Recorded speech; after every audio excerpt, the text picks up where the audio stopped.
Hello दोस्तों, स्वागत है आपका स्टडी नॉन स्टॉप में। दोस्तों, इस वीडियो में हम डिस्कस करेंगे 28 दिसंबर के सभी इंपॉर्टेंट करंट अफेयर्स। और इस वीडियो के लास्ट में मैं आपसे 2 क्वेश्चन भी पूछूंगा जिसका आंसर आपको कमेंट बॉक्स में बताना रहेगा। और आप इस वीडियो की PDF इस वीडियो के डिस्क्रिप्शन से डाउनलोड कर सकते हैं। तो चलिए शुरू करते हैं। पहला प्रश्न है, आंध्र प्रदेश राज्य में नए उच्च न्यायालय निर्माण के बाद देश में कुल उच्च न्यायालयों की संख्या कितनी हो गई है? तो आंध्र प्रदेश में एक नया उच्च न्यायालय बना है और इसके बाद देश में उच्च न्यायालयों की संख्या हो गई है 25। आपको बता दूं कि 2 जून 2014 को आंध्र प्रदेश को डिवाइड करके एक और राज्य बनाया गया था, तेलंगाना। और तभी से हैदराबाद में स्थित उच्च न्यायालय आंध्र प्रदेश और तेलंगाना इन दोनों राज्यों का उच्च न्यायालय था। तो अब जो हैदराबाद में उच्च न्यायालय है वो तेलंगाना का उच्च न्यायालय हो गया है, और जो आंध्र प्रदेश में उच्च न्यायालय बना है वो आंध्र प्रदेश का उच्च न्यायालय हो गया है। और ये जो नया उच्च न्यायालय बना है ये आंध्र प्रदेश की राजधानी अमरावती में बना है। और यहाँ पर बात हुई है आंध्र प्रदेश की, तो हम थोड़ा सा आंध्र प्रदेश के बारे में जान लेते हैं। आंध्र प्रदेश की स्थापना हुई थी 1 नवंबर 1956 को। आंध्र प्रदेश की राजधानी है अमरावती। अमरावती आंध्र प्रदेश की प्रस्तावित राजधानी है। आंध्र प्रदेश के मुख्यमंत्री हैं N चंद्रबाबू नायडू। आंध्र प्रदेश के राज्यपाल हैं ESL नरसिम्हन। आंध्र प्रदेश में प्रमुख बांध है नागार्जुन सागर बांध, और ये कृष्णा नदी पर बना हुआ है। और श्रीशैलम बांध ये भी कृष्णा नदी पर बना हुआ है। आंध्र प्रदेश के प्रमुख लोक नृत्य एवं शास्त्रीय नृत्य हैं कुचिपुड़ी, ये आंध्र प्रदेश का शास्त्रीय नृत्य है। और कुम्मी, घंटा मर्दाला, बतक्रम्मा ये आंध्र प्रदेश के लोक नृत्य हैं। आंध्र प्रदेश में जिले हैं 13 जिले, लोकसभा सीट है 25 और राज्यसभा सीट है 11। अगला प्रश्न, हाल ही में किसे औपचारिक रूप से ICC हॉल ऑफ फेम में शामिल किया गया? तो हाल ही में औपचारिक रूप से ICC हॉल ऑफ फेम में शामिल किया गया है रिकी पॉन्टिंग को। ये जो आपको इमेज में दिखाई दे रहे हैं यही है रिकी पॉन्टिंग, और ये ऑस्ट्रेलिया के पूर्व कप्तान हैं। 2012 में इन्होंने अंतर्राष्ट्रीय क्रिकेट से संन्यास लिया था। तो हाल ही में औपचारिक रूप से ICC हॉल ऑफ फेम में रिकी पॉन्टिंग को शामिल किया गया है, और ICC हॉल ऑफ फेम में शामिल होने वाले ये 25वें ऑस्ट्रेलियाई क्रिकेटर बन गए हैं। और यहाँ पर बात हुई है ICC की। ICC का फुल फॉर्म होता है इंटरनेशनल क्रिकेट काउंसिल।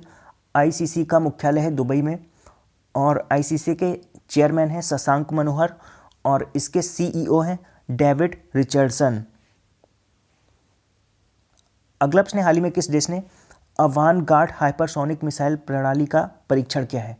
तो हाल ही में अवानगार्ड हाइपरसोनिक मिसाइल प्रणाली का परीक्षण किया है रूस ने। यह मिसाइल ध्वनि की गति से 20 गुना अधिक गति से उड़ान भर सकती है, और यह मिसाइल 2000 डिग्री सेल्सियस तक के तापमान का सामना कर सकती है। तो हाल ही में अवानगार्ड हाइपरसोनिक मिसाइल प्रणाली का परीक्षण रूस ने किया है। रूस की राजधानी है मॉस्को, रूस की करेंसी है रूबल, रूस के राष्ट्रपति हैं व्लादिमीर पुतिन, और रूस के प्रधानमंत्री हैं दिमित्री मेदवेदेव। अगला प्रश्न, हाल ही में उपराष्ट्रपति M वेंकैया नायडू द्वारा किसे चैंपियंस ऑफ चेंज पुरस्कार से सम्मानित किया गया? तो हाल ही में उपराष्ट्रपति M वेंकैया नायडू द्वारा चैंपियंस ऑफ चेंज पुरस्कार से सम्मानित किया गया है N बीरेन सिंह को।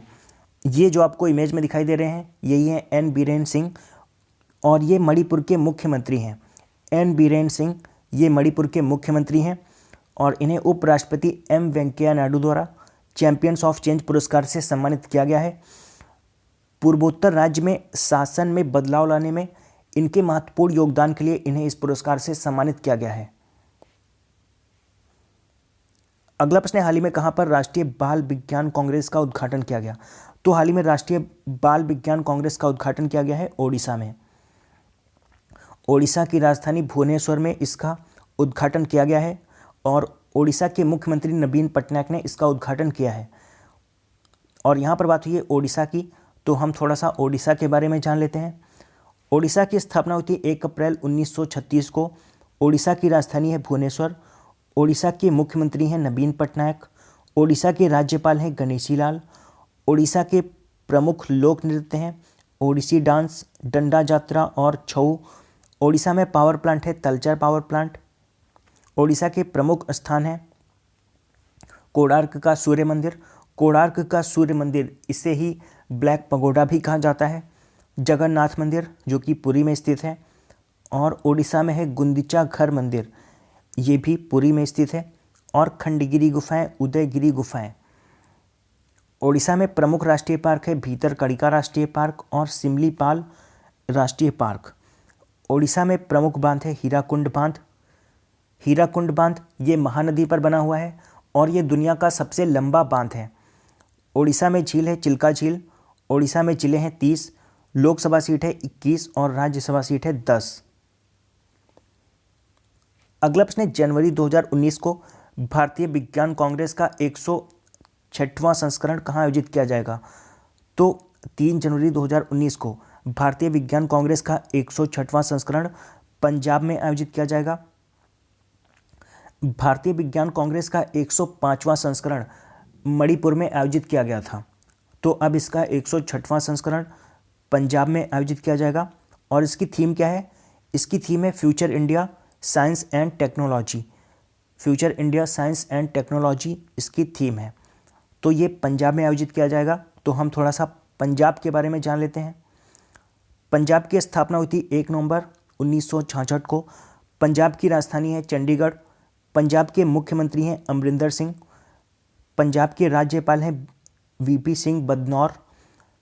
पंजाब का प्रमुख बांध है रंजीत सागर बांध और ये रावी नदी पर बना हुआ है।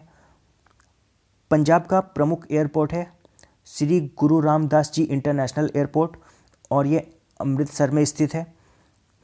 पंजाब के प्रमुख लोक नृत्य हैं भांगड़ा, गिद्धा, झूमर और धमाल। पंजाब में जिले हैं 22 जिले। अगला प्रश्न है, भारतीय रिजर्व बैंक ने आर्थिक पूंजी ढांचे की समीक्षा के लिए 6 सदस्यीय समिति का गठन किया है।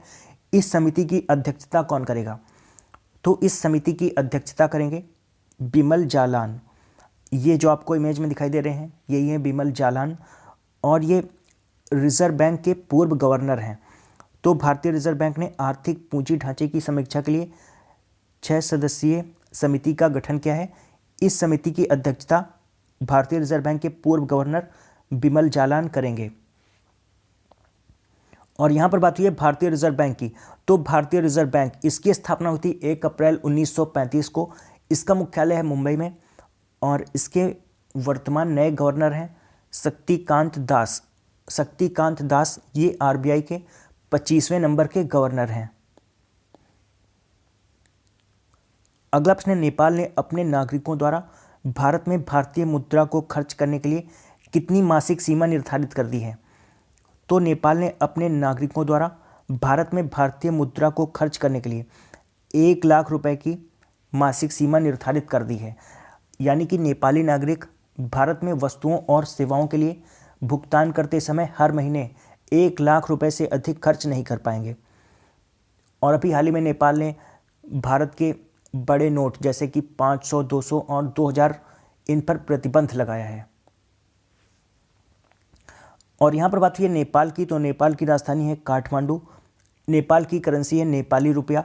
नेपाल के राष्ट्रपति हैं विद्या देवी भंडारी और नेपाल के प्रधानमंत्री हैं केपी शर्मा ओली। अगला प्रश्न, हाल ही में रेलवे के किस डिवीजन ने उस्ताद नामक रोबोट विकसित किया है? तो हाल ही में रेलवे के नागपुर डिवीजन ने उस्ताद नामक रोबोट विकसित किया है। यह रोबोट गाड़ियों के निचले गियर की तस्वीरें और वीडियो रिकॉर्ड करेगा और उन्हें मरम्मत के लिए इंजीनियरों को भेजेगा। इस रोबोट के उपयोग से गलतियों और व्यक्तियों द्वारा अनदेखी की गई किसी भी कमी को समाप्त किया जा सकता है। तो हाल ही में उस्ताद नामक रोबोट विकसित किया है रेलवे के नागपुर डिवीज़न ने। उस्ताद इसकी फुल फॉर्म भी आपको पता होनी चाहिए। इसकी फुल फॉर्म है under gear surveillance through artificial intelligence assisted droid. एक बार मैं फिर से रिपीट कर रहा हूँ इसको, under gear surveillance through artificial intelligence assisted droid, ये है उस्ताद का फुल फॉर्म। और यहाँ पर बात हुई है रेलवे की, तो वर्तमान में रेल मंत्री हैं पीयूष गोयल और इसके अलावा पीयूष गोयल कोयला मंत्री भी हैं। अगला प्रश्न, हाल ही में किसने महत्वाकांक्षी जिला परियोजना की दूसरी डेल्टा रैंकिंग जारी की है? तो हाल ही में महत्वाकांक्षी जिला परियोजना की दूसरी डेल्टा रैंकिंग जारी की है नीति आयोग ने। जिलों को स्वास्थ्य और पोषण, शिक्षा, इन सब जैसे मानदंडों पर रैंक किया गया है।